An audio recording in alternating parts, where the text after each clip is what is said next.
All right. Hello and welcome to your Newsmax Daily for Wednesday, June 4th, 2025. The 155th day of the year. It's the 23rd Wednesday, and it's Global Running Day, started by the New York Roadrunners Club as National Running Day back in 2009. By 2016, runners around the world had adopted it, making it global. On the food calendar, today is National Cheese Day, established in Monroe, Wisconsin in 1914. In the headlines, a busy intelligence briefing for President Trump today as we learn more about the two Chinese nationals charged with smuggling a biological pathogen into the United States. A fungus that the FBI and DOJ are calling potential agricultural terrorism. The two citizens of the People's Republic of China were allegedly receiving Chinese government funding for some research, some of it at the University of Michigan.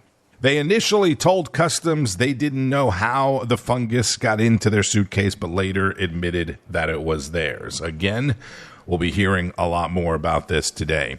The wife and 5 children of the man arrested in Sunday's Colorado terror attack, Mohammed Solomon, have been detained by ICE, and according to DHS Secretary Kristi Noem, they've had their visas revoked and are being processed for an expedited deportation. And the president's 50% tariffs on imported steel and aluminum went into effect at midnight. Steel workers are very happy. We did the tariffs. It's going to make them even more competitive. Today is the deadline for countries to submit their own trade proposals to the White House. USTR sent this letter to all of our trading partners just to give them a friendly reminder that the deadline is coming up. And they are in talks. Ambassador Greer, Secretary Besson, Secretary Lutnick are in talks with many of our key trading partners around the globe. We will hear more from Press Secretary Caroline Leavitt in a little bit, with all eyes and ears on the Senate and President Trump's one big, beautiful budget bill. We've had several senators on Newsmax to talk about it. We start with Wake Up America. From the great state of Oklahoma, James Lankford, great to see you this morning. So want to get your thoughts on the bill and its current form, and what changes, if any, do you want to see? Yeah, there's several changes we're going to make on it, but we're glad that the House has sent over a really good bill. It's a great starting point for us. We're going to have this bill. We're going to work from the House version of this bill and do as much as we can to make sure that the House bill is recognized by the House when it comes back to the House. So we're going to take their framework, their details, their policy areas, and then do some minor tweaks on this. There were 215 Republicans in the House that all put their fingerprints on it. Now this is the opportunity for 50-plus senators to do the same, and then to have one bill that's actually combined between the two bodies. Yeah, I know, Senator, that many conservatives are upset that it doesn't contain a lot of spending cuts like from the DOJ side of things, but it can't because it's a reconciliation bill. Those cuts are separate and coming. Do you think we need to actually kind of push both of these together to make everyone happy? Well, I think we need to try to do as minimum as we possibly can on it. We have a $2 trillion deficit. That's $2 trillion overspending just this year. That was the same as last year. This was the process that was set up by the Biden administration when in 2021 they did this giant Inflation Reduction Act and all the things that they put into place. So we're trying to be able to chip away on those as fast as we can. Many of those policies we do take out in this reconciliation bill. We got a long way to go. And as you mentioned, it was what's called discretionary spending. We can't actually engage with that in a reconciliation bill. There are several things we can't do by law on it. It's not just by rule, it's by law. So we're trying to do as much as we possibly can to be able to slow down our spending. But we're going to have a long way to go. This is going to be a decade-long process to be able to chip away. And we know that just yesterday, Senate Majority Leader John Thune said he wants to find more tax cuts and savings. That needs to happen before July 4th. That's the message being sent. Is it being well received by your colleagues? It is, actually. That puts about 10 days that we've got to be able to get our work done behind the scenes in all the committees, bring it to the floor of the Senate to be able to have a vote, throw it over the wall, and give it to the House and let them go through it. But we've got multiple things we've got to be able to resolve. All the different tax pieces that were done in 2017 all expire at the end of this year. If we don't get this done, Americans' taxes go way up just based on the calendar change January the 1st. We can't allow those tax pieces to be able to expire and for all these tax rates to go up on Americans. I know that's what Democrats are fighting for. They want massive tax increases on every American. We're trying to be able to prevent that, but to also make sure that we're getting President Trump's priorities into this bill, and to make sure we can get as many things as we can for individual taxpayers to make sure that, yes, we've got to all pay taxes, but make them as fair as we possibly can. Yeah, Senator, I know when we went through this process in 2017 with the Tax Cuts and Jobs Act, there was a reason why some of the tax cuts had to expire because of the rules of reconciliation. Do you see that happening again this time? Will there be a sunset date, or will we be able to make the tax cuts for individuals permanent going forward? Now you've actually touched the main piece there. So the House has expiration on many of their tax policies. The Senate is trying to be able to frame it in such a way we don't have expirations on it. We want an act of Congress to change this, not an act of the calendar in the future to be able to change it. So as many of the pieces as we possibly can, we want to make permanent, lock them in, and so that people can actually plan for the future on it.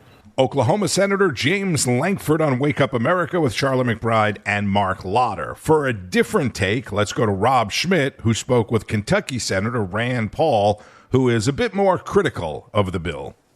You now have Elon Musk on your side, which was a really big tweet today. I think applies a lot of the pressure that you're trying to apply. He calls the bill an abomination. What specifically has you so turned off about this bill specifically? This morning, you essentially said you want to cut 6% from basically every part of the budget. But what is it about this bill that you don't like so much?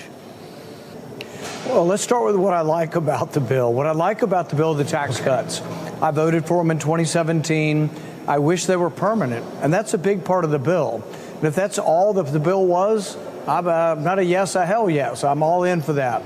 I'm for spending cuts. Yeah. I don't think there are enough spending cuts in that, and I'm worried about that. I wish there were more.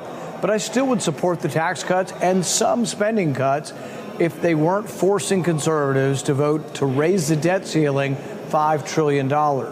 That concerns me because when you extend the debt ceiling, this will be the largest increase in the debt ceiling ever. This will be the first time that Republicans alone will be responsible for the debt. The debt will be basically owned by Republicans. And I'm not for borrowing $5 trillion over the next 2 years. I've told the president if they will separate the debt ceiling vote out, they very may well have my vote on this. But so far, the negotiations are slow. They seem to be picking up a little bit in the last couple of days. So I'm still hopeful that we can come to an agreement. I mean, fiscally, I watched you on CNBC this morning. You didn't say one thing that I didn't think was very sympathetic. I thought you made a lot of great points. I know you're getting hammered by the president for this, but I don't inherently think that you're wrong about what you're concerned about. I don't think you're wrong about the size of the government and how much we spend. I also think that I watched Bessent on Face the Nation on Sunday, and I thought he was very pragmatic as well, that he just basically said, listen, all spending in Washington got shot through the roof. We didn't get here overnight. They're trying to cut it down in a very pragmatic and stable way. And it sounds like you want to just take a machete to the size of government and the spending of government. I can appreciate that. But does the Treasury Secretary have a point? Well, you're right. You're right. Well, you're right. I do want to take a machete to it, but I'm willing to take less big or a big scalpel, if that could be the metaphor. The thing is that the bill doesn't have to have everything in it that I want, but I do want to cut spending. The reason that I can't vote for it is the debt ceiling on there. So if you take the debt ceiling off, you say, are you for the tax cuts? Yes. Are you for spending cuts? Will you vote for it if you don't get everything you want on the spending cuts? Yes. So the thing is, it isn't that I'm objecting to too little spending cuts or to the tax cuts or to the CBO. What I'm objecting to is I do not want to be responsible, and I don't want there to be no conservative opposition to the debt. Raising the debt ceiling $5 trillion implies, and almost always means, we're going to borrow $5 trillion that we don't have in the next 2 years. I'm not for that. That's just not conservative. Okay. I know a lot of people want everyone to get on board and just ram this through because it's President Trump's agenda, and you don't want him not to succeed in achieving his plan, right? I get it. I also completely agree with the senator. So that brings us to the obvious question, which Rob Schmitt, of course, asks next. Is there any way to do this, though, without raising the debt ceiling? As it is? No, the debt ceiling has to go up. The debt ceiling has to go up. So I offered an amendment 2 weeks ago to let the debt ceiling go up $500 billion. That sounds like a lot of money, but that's about 3 months worth of borrowing because it's literally out of control. Our interest payment is $1 trillion. We borrow over $4 million every minute. We borrow $6 billion a day. So something has to be done. And so I would offer to raise it $500 billion. Everybody says that only lasts us 3 months. Precisely. Come back to me in 3 months. Show me what you've done for the taxpayer. Show me what you've done to the debt. Show me how you're cutting spending, and maybe I'll give you a little more in allowance. I think the debt ceiling should be like giving a teenager their allowance. And frankly, Congress is less reliable than most teenagers and more profligate in their spending ways than most teenagers. So they should have a very short leash. The president wants the opposite. He doesn't want to think about the debt ceiling. He wants to be done with it. Don't bother me with it. It's making me mad. It's gonna bother me, and I don't want to mess with it for 2 years.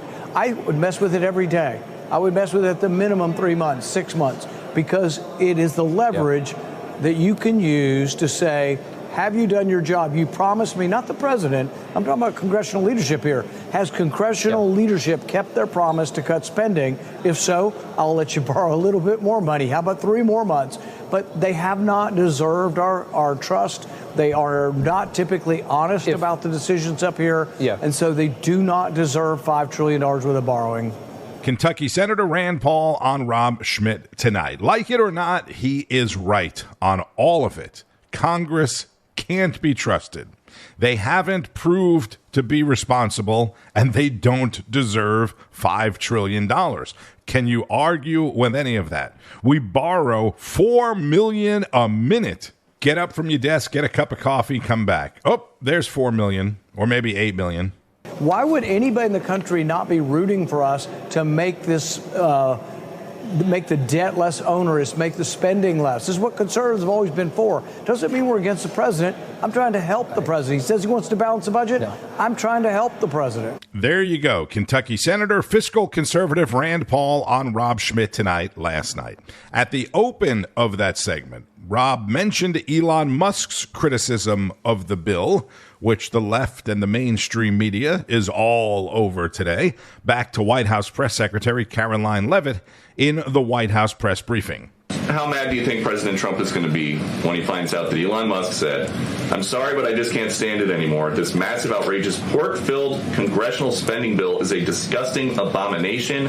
Shame on those who voted for it. You know you did wrong. You know it." Look, the president already knows where Elon Musk stood on this bill. It doesn't change the president's opinion. This is one big, beautiful bill, and he's sticking to it. Caitlin. 2 questions for you as well. On the big, beautiful bill, you said recently that it is, quote, blatantly wrong to say that it adds to the deficit.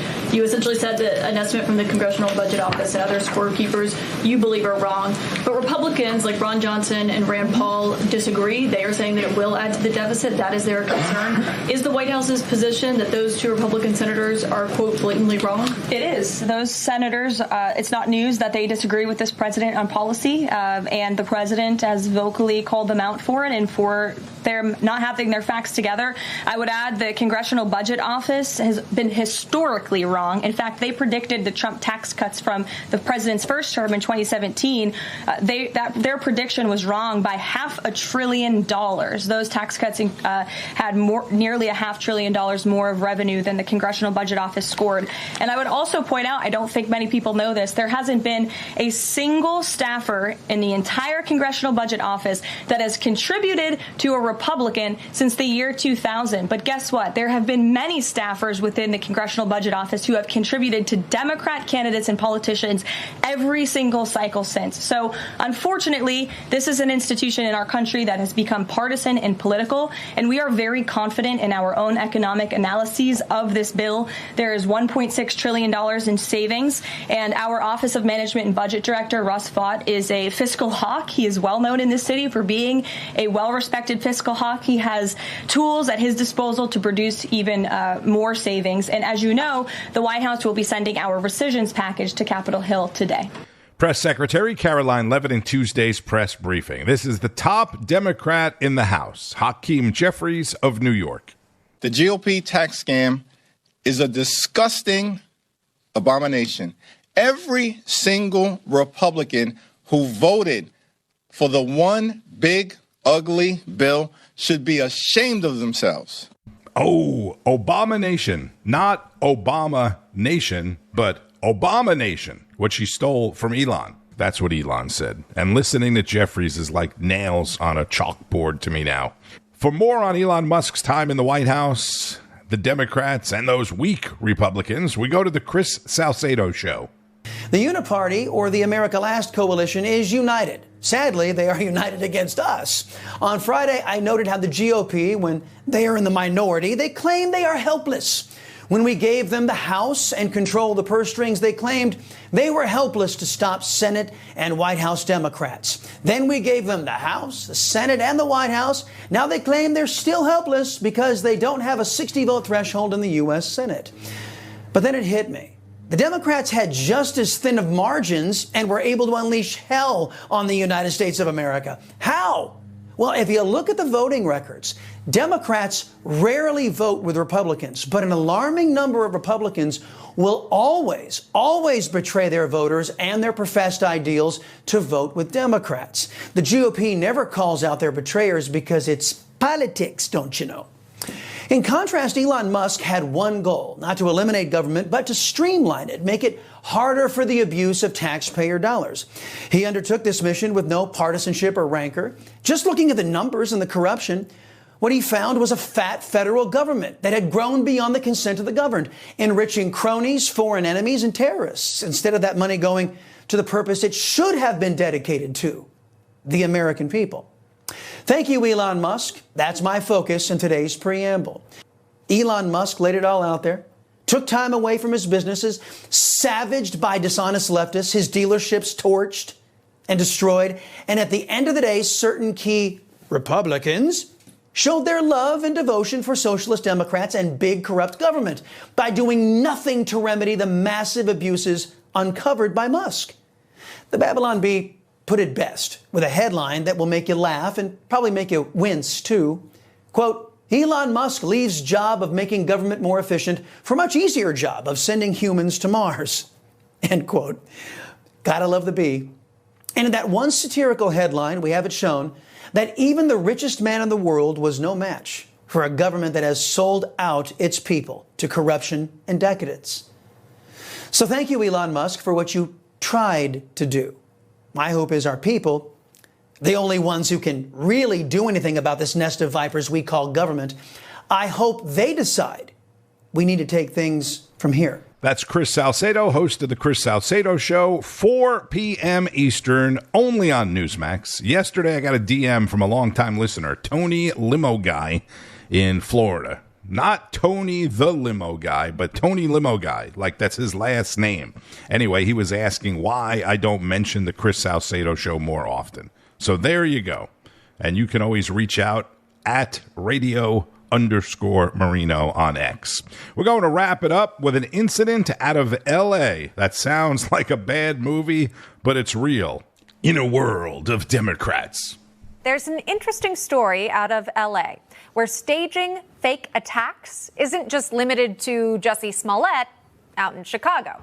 Now, a former top official within the L.A. Mayor Karen Bass's office is at the center of a similar scandal. Newsmax crime correspondent Jason Materi joins us now with the details on that. Jason. Hey, John and Emma. So the guy's name is Brian Williams, and ironically, he was the deputy mayor of public safety. He's now pleaded guilty to phoning in a fake bomb threat, a felony that carries up to 10 years in prison. And he didn't just make it up. He blamed it on support for Israel.